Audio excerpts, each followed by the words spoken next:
छात्र छात्राओं, आज हम जॉन लॉक के सामाजिक समझौते द्वारा राज्य की उत्पत्ति किस प्रकार हुई इसका अध्ययन करेंगे।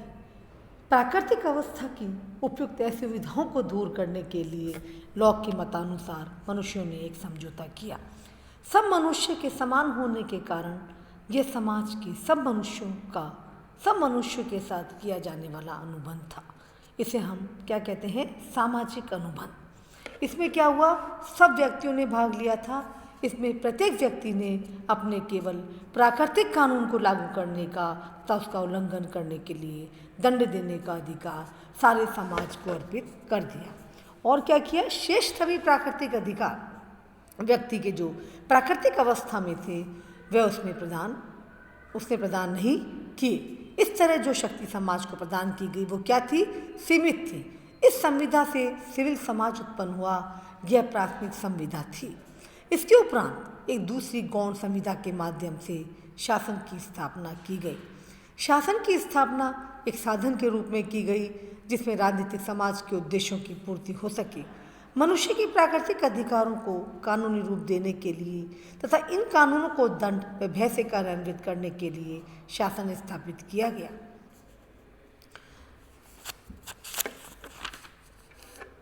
लॉक के सामाजिक समझौते की क्या विशेषताएं हैं?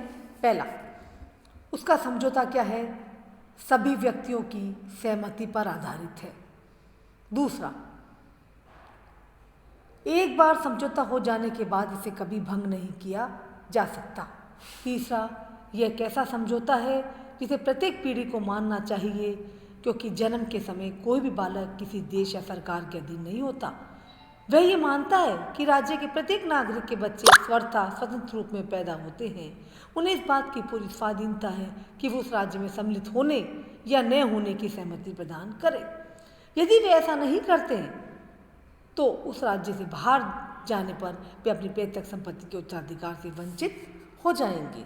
चौथा हमारा है, लॉक के सामाजिक समझौते में व्यक्ति अपने केवल कुछ ही अधिकारों का परित्याग करते हैं, अपने सभी अधिकारों का नहीं। ये अधिकार है प्राकृतिक कानून की व्याख्या करने, उसे कार्य रूप देने तथा उल्लंघनकारी को दंड देने का अधिकार। वह अपना अधिकार किसी एक व्यक्ति को नहीं समस्त जन समुदाय को सौंपता है। नेक्स्ट है हमारा, इस समझौते द्वारा प्राकृतिक अवस्था का अंत होता है, न कि प्राकृतिक कानून का।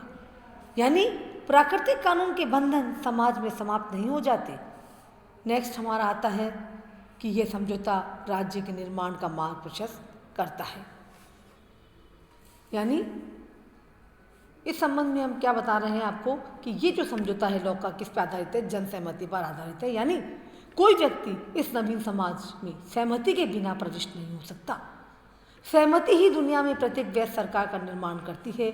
जो व्यक्ति सहमति प्रदान नहीं करते वे प्राकृतिक अवस्था में बने रहते हैं और समुदाय उन पर उत्तरदायित्व नहीं रहता। तो ये क्या है? लॉक के सामाजिक समझौते की विशेषताएं। अब हमारा नेक्स्ट क्या आएगा?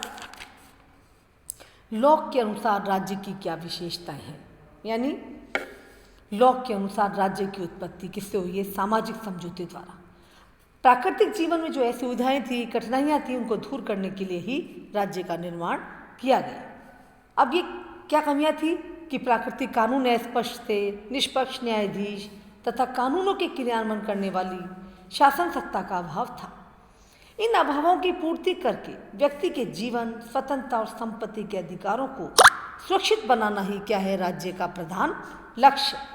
लॉक ने क्या बताया है कि समझौते द्वारा निर्मित राज्य क्या कार्य करता है? 3 प्रकार के कार्य करता है। पहला कार्य क्या करता है? राज्य प्राकृतिक कानून की व्याख्या द्वारा व्यक्ति के अधिकारों को सुरक्षित करता है। दूसरा, कानून को लागू करते हुए वह शासन का संचालन करता है। तीसरा, राज्य का तीसरा कार्य क्या है? महत्वपूर्ण, विधायिका द्वारा बनाए गए कानूनों का उल्लंघन करने वाले अपराधियों को दंड देता है और यह कार्य न्याय विभाग और न्यायाधीशों द्वारा होता है। तो ये 3 महत्वपूर्ण कार्य हैं जो समझौते द्वारा निर्मित राज्य को सौंपे गए हैं। अब लॉक के अनुसार राज्य की जो विशेषताएं हैं वो निम्नलिखित हैं। पहला, उनका सिद्धांत किस पर आधारित है? सहमति पर। यानी महत्वपूर्ण विशेषता क्या है कि उसका राज्य जन सहमति पर आधारित है। यानी समझौते में केवल उन्हीं व्यक्ति शामिल हैं जो समुदाय या राज्य निर्माण के संबंध में सहमत हैं।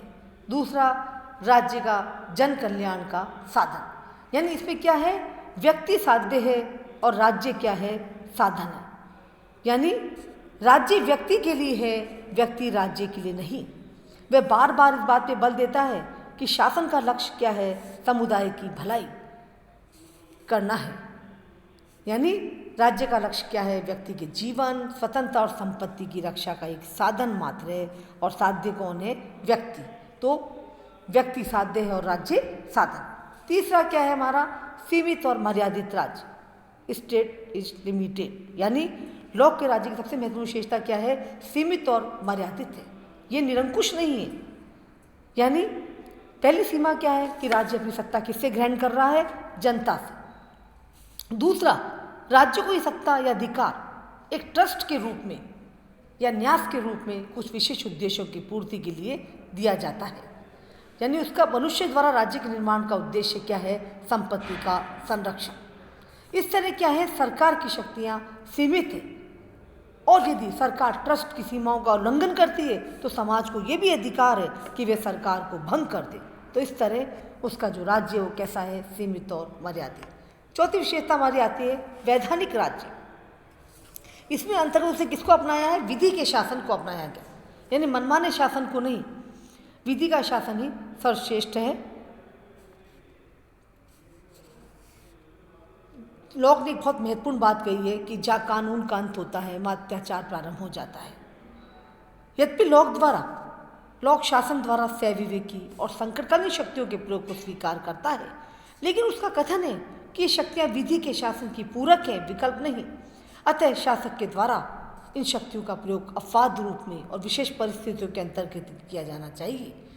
तो वैधानिक राज्य भी उनकी महत्वपूर्ण देन है लोक की। नेक्स्ट हमारा आता है सहिष्णु राज्य।